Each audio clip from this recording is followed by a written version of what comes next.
Hoy! Anong cellphone number ng mami mo? Hindi ko makontak daddy mo.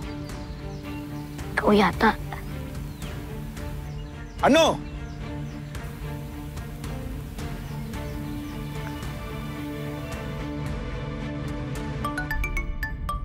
Hello? Hello? Makinig kang mabuti, ha? Nasa akin ang anak mo. Bigyan mo ko ng 2 milyong piso. Kung hindi, papatayin ko tong anak mo. Sino ka?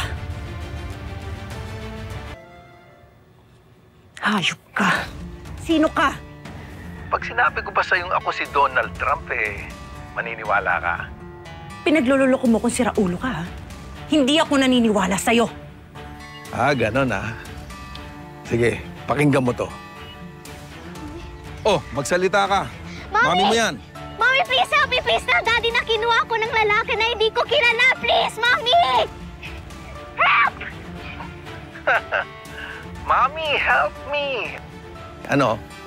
Malinaw na malinaw yan, ha? Hindi mo ba naririnig? Ganito.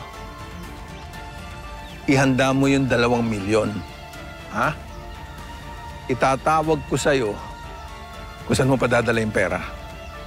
Tandaan mo, walang polis. Kung hindi, toda sa akin tong anak mo. Hello? Hello? Hello? Bumalik na lang kaya tayo sa bahay. Baka nandoon na si Tyrone, baka nagkasilisihan tayo.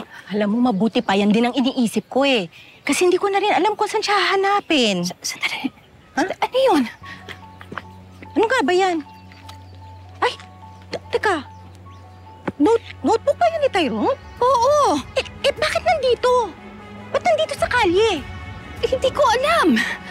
Diyos ko na, nasan ba yung anak ko? Mayaman pala kayo. Kaya ka pala kinidnap eh. Sorry, nadamay ka pa tuloy.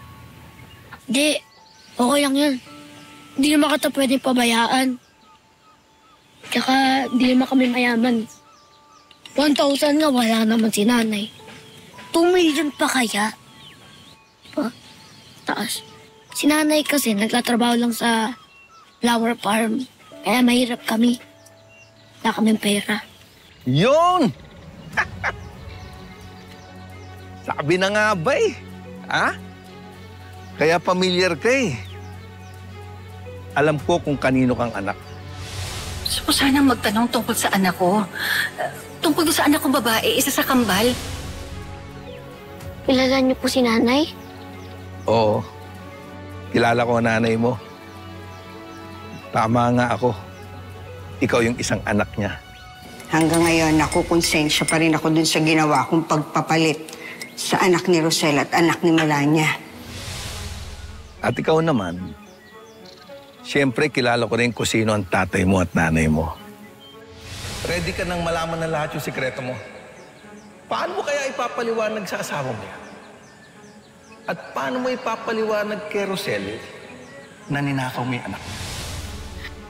Jesus Mariano Garapon! Nakakatawa to. Ha? Dito pa talaga kayo nagkasama, ha? Parang pinagduktong ulit yung mga pusod nyo, ha?